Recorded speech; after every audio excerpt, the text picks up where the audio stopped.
11:26 de la nit, continuem en directe a l'Aventura i ara els mostrem les imatges d'una concentració que s'ha produït esta mateixa vesprada a la plaça de l'Ajuntament de València, donant suport a la víctima d'una violació en grup, una xiqueta de només 15 anys. Es va produir al juliol. 3 mesos després no s'ha adoptat mesures cautelars contra cap dels agressors. A més, els col·lectius feministes denuncien que la Guàrdia Civil va tardar fins a 10 dies a detindre'ls. I mentre tot això passa, la víctima continua sense protecció. Busquem més informació sobre aquest cas amb Carolina Salvador. Incomprensible.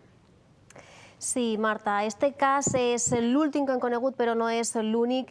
Anem a centrar este tema. És una xiqueta de 15 anys que va denunciar fa 3 mesos una agressió sexual per part de 4 xics, 2 majors d'edat i altres 2 menors. Este titular d'Apunt Notícies és molt clar. Finalment, ni presó per als agressors ni tampoc protecció per a l'adolescent víctima d'una agressió sexual. Els fets van passar, com dèiem, fa 3 mesos en un municipi valencià i, segons explica l'advocat de la família de la víctima, la menor va posar la denúncia al dia següent. 20 dies després, la Guàrdia Civil va detindre aquestes 4 persones. Un d'ells fins i tot va confessar la violació, però no va passar res. No van passar ni tan sols a disposició judicial, que haurà sigut el procediment habitual. Han hagut de passar mesos per a que 2 dels detinguts, els que són majors d'edat, hagin comparegut davant del jutge. Els altres 2, que són menors, encara estan pendents de fer-ho davant de la Fiscalia. I mentre ells estan en llibertat, la víctima està sota tractament psicològic i preguntant-se per què sí que es deté els membres d'altres manades i la manada que l'ha agredit a ella encara està en el carrer. Posa com a exemple aquest cas que vam conèixer fa unes setmanes d'una altra manada, una altra violació grupal a una xiqueta menor en un municipi de la Vall d'Albaida. Bé, l'advocat de la família lamenta que en este cas la justícia siga tan lenta. Creo que bajo mi punto de vista y lo que dispone la ley es haberlo comunicado de inmediato al juez de instrucción de guardia para adoptar algún tipo de medida al respecto, y la Guardia Civil, de motu propio, lo que decidió es ponerlos en libertad a todos y ponerlos a disposición judicial, lo que impidió una comparecencia de prisión provisional del 505 de la Ley de Enjuiciamiento Criminal para adoptar medidas cautelares. El dolor que tiene la familia, que está viendo que esto, en lugar de tener una respuesta rápida y justa, pues que se está demorando 3 meses, porque se están haciendo las cosas, se están haciendo excesivamente lentas. Per tant, recapitulem. En més de 2 setmanes hem conegut 2 casos de violacions en grup a menors. L'última a la Vall d'Albaida, com comentava Carolina, fins a 9 detinguts implicats en aquest cas. 4 estan ja en la presó. En què fallem com a societat? Perquè això continua passant en ple segle XXI. És un tema molt complex. El que és evident és que en aquest últim cas, més enllà de que n'hi hagi que respectar la presumpció d'innocència, hi ha una falta de diligència per part de la justícia molt greu. Aquest cas s'ha fet públic aquesta setmana i la veritat és que caldria revisar perquè no han funcionat els protocols, perquè no han funcionat els tempos. Després, òbviament, s'ha de fer una reflexió més gran a propòsit de per què aquests casos aquests últims anys s'estan multiplicant. M'imagino que ara, parlant amb les persones expertes, ens poden donar algunes claus, però bé, és significatiu això que està passant amb la gent jove. Perquè parlem d'una xiqueta de 14 anys, una altra de 15, Alexis. La educación, más educación, la comunicación, pero bueno, hoy ves, estaba viendo estos días una serie norteamericana, ¿no? Esto de Netflix, y ves la conversación que se sigue teniendo entre los chavales jóvenes y la clara muestra de que se sigue viendo a la mujer como una herramienta sexual o como una esclava sexual, que aprovechan los chavales para contarle a los otros chavales qué es lo que ha hecho, qué ha sido capaz de hacer con esa mujer, y en esas estamos, ¿no? Y yo creo que aún queda muchísimo por avanzar en derechos civiles, pero sobre todo en derechos hacia la mujer, ¿no? Queda molt per fer perquè el que y luego la parte política, pues depende también, si vemos, por ejemplo, partidos que con esto de que no dicen que no existe la violencia machista y hay otros que encima blanquean esos partidos, pues entonces tenemos ahí un cóctel perfecto para que pase este tipo de cosas. Por ejemplo, les agressions sexuals s'han incrementat malauradament en els últims anys. Tirem de xifres. Matías Muñoz. Bé, tirem mà de la memòria de la Fiscalia General de l'Estat de 2019. Parla clar sobre els abusos sexuals comesos per menors d'edat. De fet, qualifica d'alarmant l'increment d'aquest tipus de delictes respecte a l'any anterior. Han augmentat un 15% i, a més, diu que aquestes agressions a sovint són gravades i difoses a tercers. En aquest sentit, la fiscal Dolores Delgado posava en valor la sentència que va condemnar els violadors que s'autodenominaven la manada. El Ministerio Fiscal había sostenido siempre que los hechos enjuiciados se realizaron mediante una intimidación suficiente para anular la voluntad de la víctima, de donde se concluía que la calificación jurídica, la correcta, era la de agresión sexual. Una sentència que establirà jurisprudència després d'uns anys negres pel que fa a les violacions en grup. Si no, veiem quines són les xifres de l'any anterior. L'augment encara va ser més acusat i la Fiscalia el qualificava d'inquietant. Més d'un 43% d'augment i a més alertava de l'ús de la pornografia a través de les xarxes socials on es presenta la dona cosificada. Aquestes són les dades genèriques a Espanya. Veiem ara amb més concreció quines són les dades dels delictes comesos per menors així, a la Comunitat Valenciana. O veieu millor sobre este mapa, l'any 2019 els jutjats van processar 80 delictes d'agressió sexual i, atenció, 183 delictes per abús sexual. Marta. Gràcies, Matías. Evidentment, els agressors són els responsables últims d'aquestes aberracions, però avui volem anar un poquet més enllà. On més hem de buscar responsabilitat sobre aquest tema? Les xifres jo crec que són brutals i no només l'últim cas, estàveu parlant dels 9 detinguts, jo crec que l'edat és de 30 a 32 anys, en una xiqueta de 14 anys, els presumptes agressors. Vull dir, crec que és un problema molt greu i és un dels desafiaments més grans que tenim com a societat. A banda de la part política, també jo estic d'acord amb Alexis que és una qüestió d'educació absolutament i de pèrdua de valors humans, perquè aquestes dates que heu donat, aquest augment en aquests últims 5 anys d'agressions grupals, mai havia ocorregut a Aixina i o no se sabia que havien ocorregut antes o per almenys n'hi ha ja denúncies d'aquests casos en anys arrere. Entonces, jo crec que també depèn d'unes noves generacions, millennials, que tenen accés a les noves tecnologies i que tenen un concepte de la sexualitat que no s'adequa a un concepte normal. I d'on els arriba aquest concepte de la sexualitat distorsionat? Per a la vicepresidenta i consellera d'Igualtat i Polítiques Inclusives, Mónica Oltra, la resposta està en la pornografia. D'ahir veu l'educació afectivo-sexual dels adolescents i d'ahir venen aquestes degeneracions. Molts dels nostres adolescents s'estan educant sexualment en el porno i hem d'explicar-li als nostres adolescents, començant per als xiquets, en l'educació afectivo-sexual, que igual que Superman no sap volar i si te poses una capa i te tires pel balcó te vas a matar, i això ho tenen clar, el porno també és ficció. Això no és la vida real. Estem deixant en mans de la pornografia el descobriment sexual en l'adolescència o no és tan necessari evidenciar que això és ficció? Com ho veiem? Jo faria dos anàlisis. Per una banda, l'accés a la pornografia totalment gratuïta, lliure i des de qualsevol tipus de tecnologia. Fer un anàlisi, i això s'ha de parlar obertament de quina pornografia, vull dir, perquè jo no vaig aquí a fer una apologia de la pornografia, però hi ha pornografia i pornografia.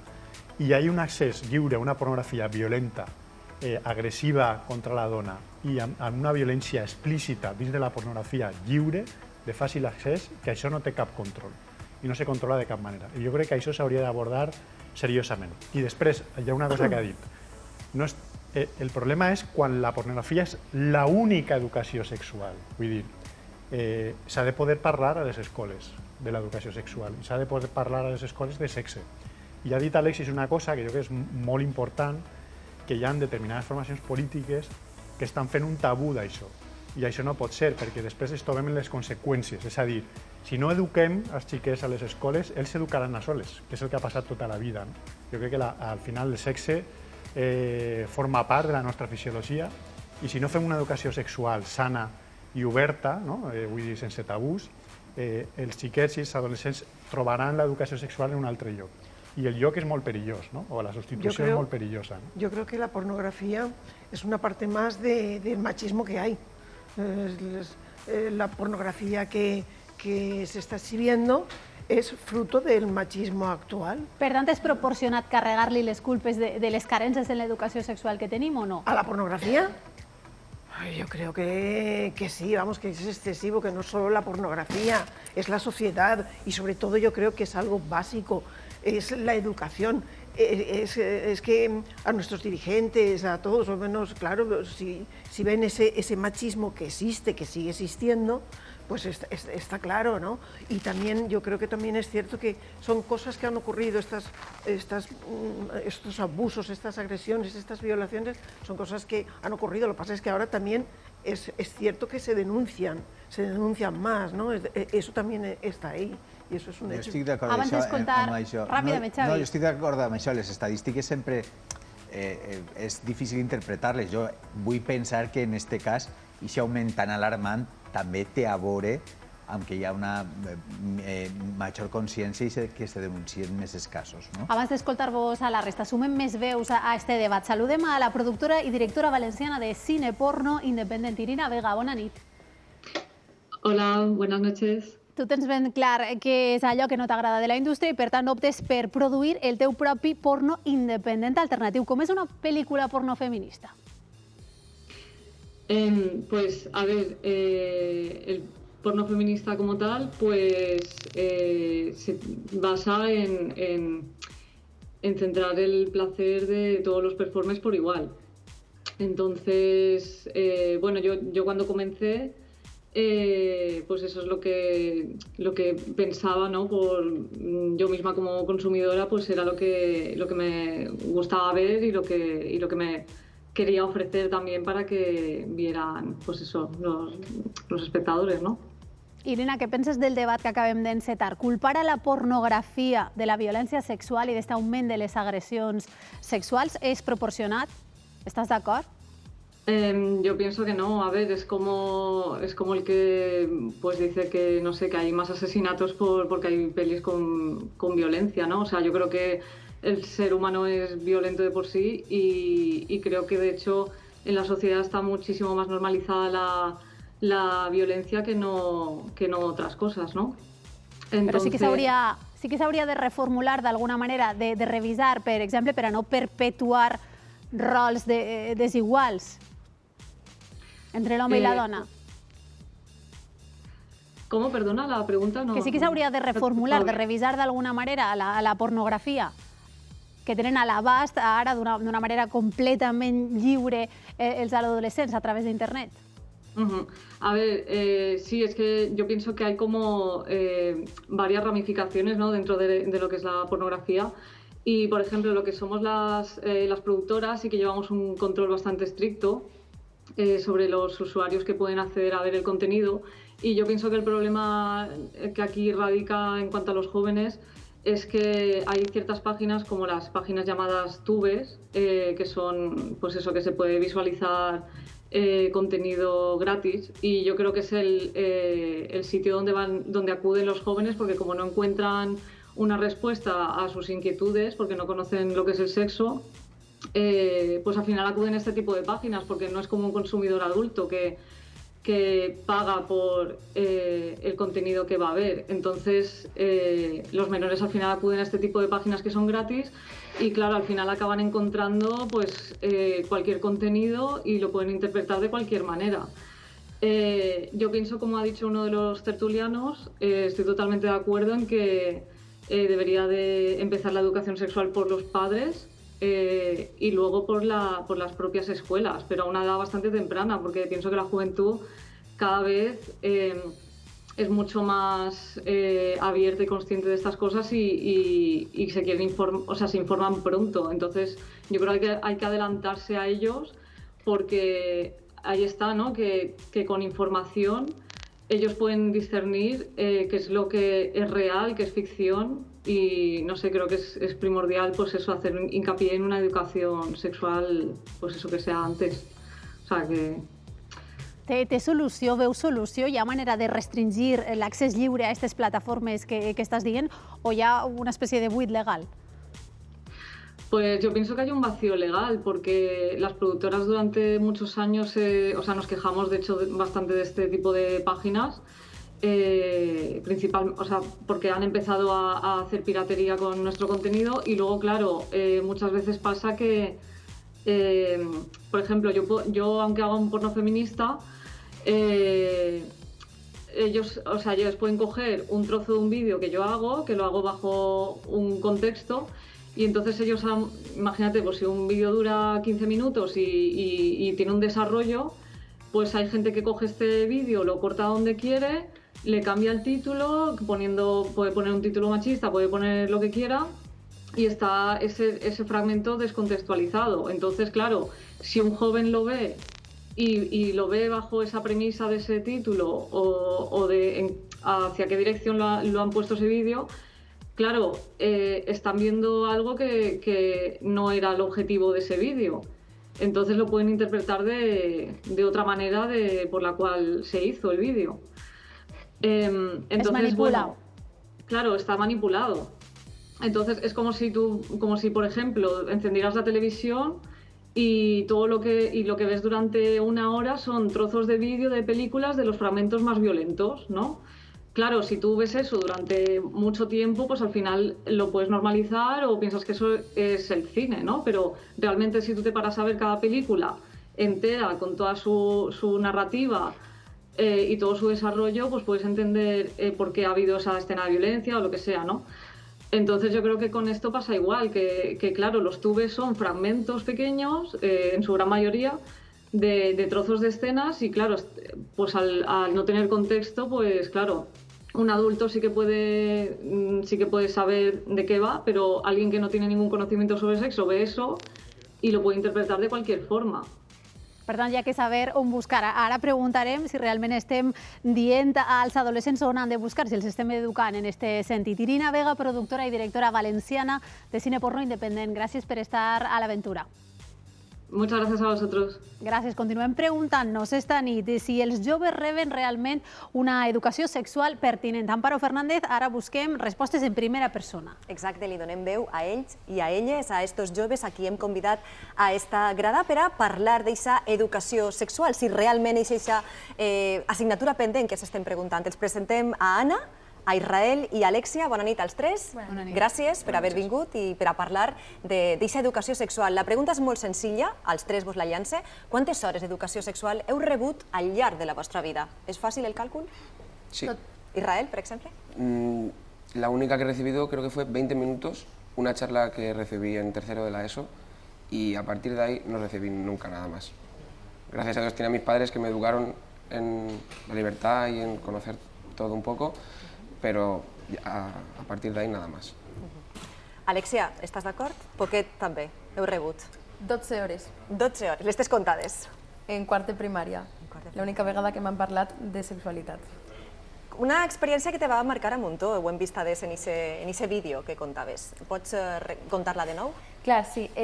A més del típic temari de coneixement del medi, teníem alguna xerrada, que jo l'única que vaig tindre va ser a quart de l'ESO, on un xiquet va preguntar al professor que donava la xerrada que com era possible que una dona que havia sigut violada no disfrutase del sexe, perquè per a ell era inconcebible que la dona no disfrutase si estava rebent penetració. Va dir, però si això les agrada. I totes estàvem un poquet flipant. Amb la boca oberta, no? Aquest comentari. Anna, i en casa? Què s'ha rebut d'informació en casa, per exemple, amb els pares, amb la família? En casa molt millor que... Molt millor que a l'escola? Sí, molt millor. Realment és que a l'escola jo crec que sols em van donar 2 xerrades, seria en tercer, quart de l'ESO, sempre dicen aquestes xerrades per als més majors, diguem, perquè pensen que els més xicotets, o tampoc són realment xicotets, són més joves, ja està, no deuen rebre aquesta educació perquè és més tabú. Realment sols crec que me donaren una xerrada en tercer d'una hora i en quart d'una altra hora i ja està. Però en casa molt bé, clar, és molt important. Queda evident aquesta mancança que heu tingut en aquesta educació i a l'hora de, per exemple, posar-la en pràctica, en aquestes relacions que heu pogut tindre, quin és el paper que vos heu trobat davant de l'altra persona, amb vosaltres? S'arriba amb aquesta poca informació i què se troba? Inseguretat. Inseguretat. Inseguretat, molta por i molt desconeixement. Y eso fa tindre por, esa es la clau, ¿no, Israel? Desde mi punto de vista también. Llega un momento en el que no sabes qué hacer, porque no tienes la información todavía, pero bueno, ya está el problema, que las charlas son insuficientes y además se hacen demasiado tarde. Creo que la sexualidad se desarrolla un poquito antes que en tercero de la ESO. A la altura de tercero de la ESO ya nos encontramos mujeres embarazadas a los 14, contagios por ETS, abusos sexuales, por eso debería de hacerse un poco antes. I aleshores on heu begut aquesta informació, d'on heu tret? Perquè tu, per exemple, Alexia, comentaves que no tot és ciència-ficció, el que es troba en internet, per exemple, o en les xarxes. També és bon moment ahir per a trobar un bon lloc, per a trobar aquesta informació? Sí, ara mateix n'hi ha moltíssim activisme a les xarxes socials sobre sexualitat sana i igualitària, i jo he aprengut moltíssim a les xarxes socials, a Instagram, a YouTube, de gent que és sexòloga, gent que sap, o gent que simplement ha aprengut amb el temps i et conta la seva experiència. Posa en pràctica, posa per a tots compartir. Anna, estàs d'acord en això? Sí, estic d'acord, totalment d'acord. Jo, perquè sóc una persona inquieta i m'he informat per als meus medis, igual que ella, llegir llibres de persones que parlen de la sexualitat.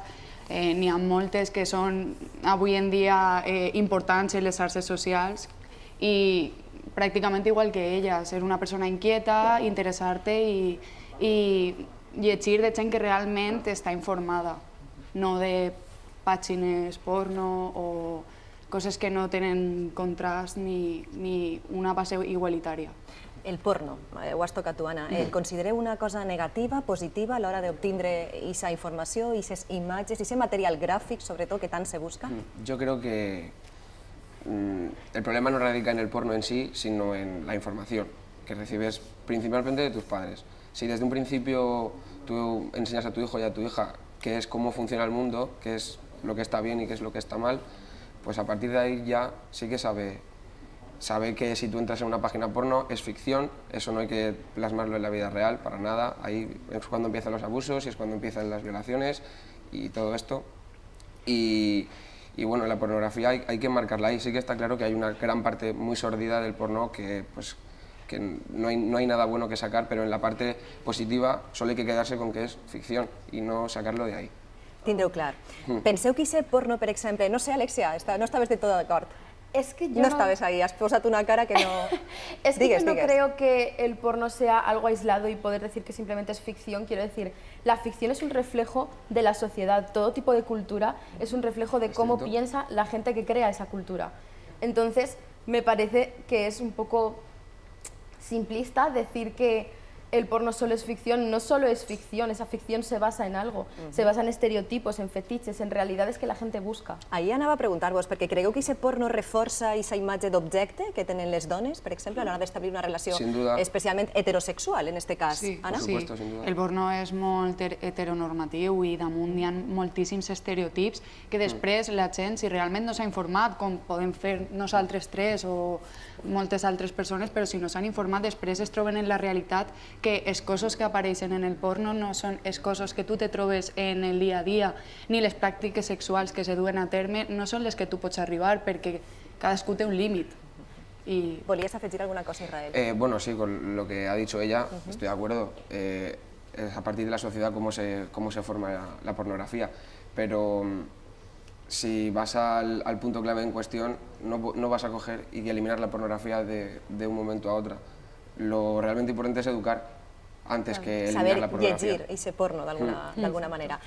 Estem encantats de sentir les vostres experiències, la vostra opinió, però també d'esta pràctica volem traslladar-nos ahí enfront. Per a Matías, que està amb aquesta teoria, amb una sexòloga. Matías, conta'ns. Exacte, per a aquesta teoria m'acompanya la sexòloga Esperança Gil. Bona nit. Bona nit. Esperança, he vist que has pres bona nota de totes les impressions dels joves i el que volem ara és traduir tota aquesta informació en 4 dades. 4 dades que volem resumir a través d'esta infografia. La primera d'elles seria un percentatge, 74,5%. Si no m'equivoco, és el percentatge de joves que pensa que no ha tingut una educació sexual suficient.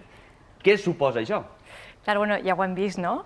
Sí que n'hi ha educació sexual, però sempre basada en la prevenció, que realment és molt important, però no és l'única cosa. L'educació sexual també ha de tractar el tema de les diverses formes de viure i expressar la sexualitat, ha de tractar les parelles saludables, ha de tractar l'autoestima, perquè en definitiva la sexualitat no només és el sexe, sinó que és com es relacionen les persones en nosaltres mateixes i en el món que ens envolta, i és des que naixem fins que morim. Així que lo del preservatiu es queda molt curt. Espanya és un dels països de la Unió Europea pràcticament que està a la cua en introduir l'educació sexual en els programes d'estudi. Efectivament, és que hauria de ser algo transversal, no només de 2 o 3 xerradetes, perquè a més l'educació sexual... Com comentaven els joves, clar, poquetes horetes dins les tenien del comptades. curs escolar. Efectivament, no? És a dir, l'educació sexual és un dret. Així que, com a dret, les persones deben de rebre aquesta educació sexual integral, basada en coneixements científics i donada per persones que estan formades per a donar-la.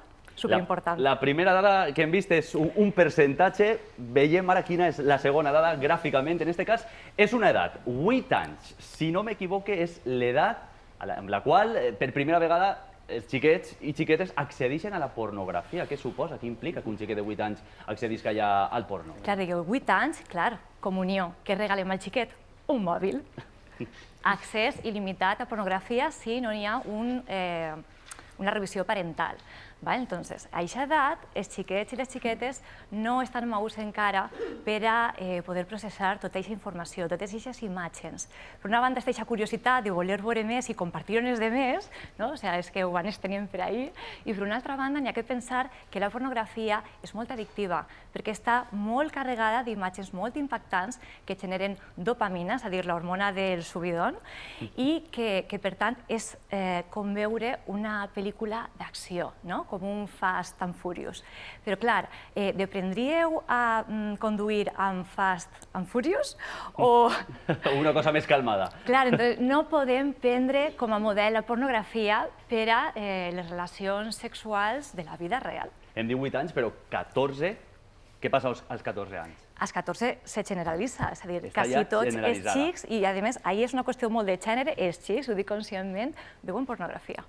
Avancem, si et sembla bé, i la tercera dada, en aquest cas, és una reivindicació. No és no. Més que una reivindicació, potser això també ha implicat un canvi de mentalitat? És que el no és no se me queda molt curt. Hi hauria que afegir una cua. Sí, perquè el no és no, el consentiment se me queda curt, perquè és com a dir, jo accepte que una persona accedisca al meu cos, però jo no ho desitge. Així que jo crec que la diferència entre una relació saludable de la no saludable és que haurien d'haver 2 elements bàsics. Un és el desig, el tindre aquestes ganes i aquest gust per tindre aquesta relació eròtica compartida, i per una altra banda el plaer compartit. Superimportant. I aquests 2 condicionants han d'estar sí o sí. Sí o sí. No és no, però sí o sí aquests 2 condicionants. Eso es. I a més, abans, durant i després de la relació sexual. Esperança, anem per l'última dada. En aquest cas, és una balança amb 2 percentatges. En el cas dels homes, un 55,1%, els joves, i en el cas de les xiques, un 30%. Què representa aquesta balança, aquesta desigualtat? Es varen preguntar com de satisfactòria havia sigut la seva primera relació sexual, diuen completa, és a dir, amb penetració, amb un coit. El 30% diuen les xiques que és satisfactòria, un 30%, i un 55,1% els xics. Clar, què passa? Des de ben xicotets, jo crec que això és una qüestió de gènere, clarament. Des de ben xicotets, els xics són animats a explorar-se, a tocar-se en llibertat, a explorar la seva sexualitat, de forma que quan arriben a aquesta relació sexual compartida, saben el que els agrada, com funciona el seu cos, i les xiques no. Així que ahí està aquesta desigualtat i pot ser que una de les raons... Nosaltres hem pres bona nota del que estaven comentant els joves, però jo crec que també ells han pres bona nota ara i crec que t'has quedat en ganes de llançar-nos alguna pregunta. Quins elements hauria de tindre una relació sexual per a vosaltres per a que fora satisfactòria i sana? Qui obri el foc? Pues no sé, yo mismo. Venga, Israel. Yo creo que lo primero, en mi opinión, sería la comunicación, que ambas partes tengan claro qué van a hacer, qué no están dispuestas a hacer, y en segundo, pues el deseo, las ganas. Si uno no tiene ganas, el otro no debería por qué tenerlas. En mi caso, a mí me pasa eso. Sí, jo estic d'acord en ell, jo crec que és molt important. També, jo crec que també seria molt interessant tindre comunicació, però també no sols per a delimitar el que volem fer i el que no, sinó també per poder proposar noves pràctiques i si l'altra persona arriba a estar d'acord, cap problema. Vull dir, també pots dir el que més t'agrada, perquè ho tinguen en compte a l'hora de tindre la relació. Però per el demés crec que igual que el meu company, molt important la comunicació. Alexia, què dius tu? Jo crec que sobretot tindre en compte que la sexualitat no és una sola acció, és completa per si mateixa i arribar a la penetració no és l'única forma de tindre sexe, perquè si així fora, les dones lesbianes no tindrien sexe mai. I crec que és important tindre en compte això, que n'hi ha molts punts als que arribar dins d'una relació sexual. Un camí més llarg. Gràcies per compartir la vostra experiència amb nosaltres. Esperança, gràcies per teoritzar i donar-nos aquests coneixements. Tornem la pilota, Marta, als contertulis. Pugem un poc la mitjana d'edat. Gràcies, Matías. Efectivament. Amb la pulleta de Matías acabem. Em queda temps per a algun titular de totes aquestes reflexions que hem escoltat. Escoltant als joves que tampoc s'ha de generalitzar. Vull dir, jo crec que no hem d'estigmatitzar a la generació millennial, per dir d'alguna manera. Jo crec que Paula ha fet una referència abans, i és que des detinguts en la violació de la xiqueta de 14 anys n'hi havia almenys 2 o 3 que tenien més de 30 anys. Vull dir, no estem parlant solament d'un problema de jóvens, estem parlant d'un problema que va més enllà de l'edat, i és un problema cultural i d'educació. Última reflexió. Ràpidament. Jo ràpidament també diria la importància de l'educació per a llevar-li la cosificació que tenen el porno i altres conceptes del sexe molta gent i, evidentment, tot passa per valors i per educació. Entre debat i anàlisi hem arribat a la mitjanit. Entren ara mateix en vigor les noves restriccions a Onda, Guadassuar, Elx i Oriola. Nosaltres tornem divendres, que bé els esperem a l'Aventura. Moltes gràcies.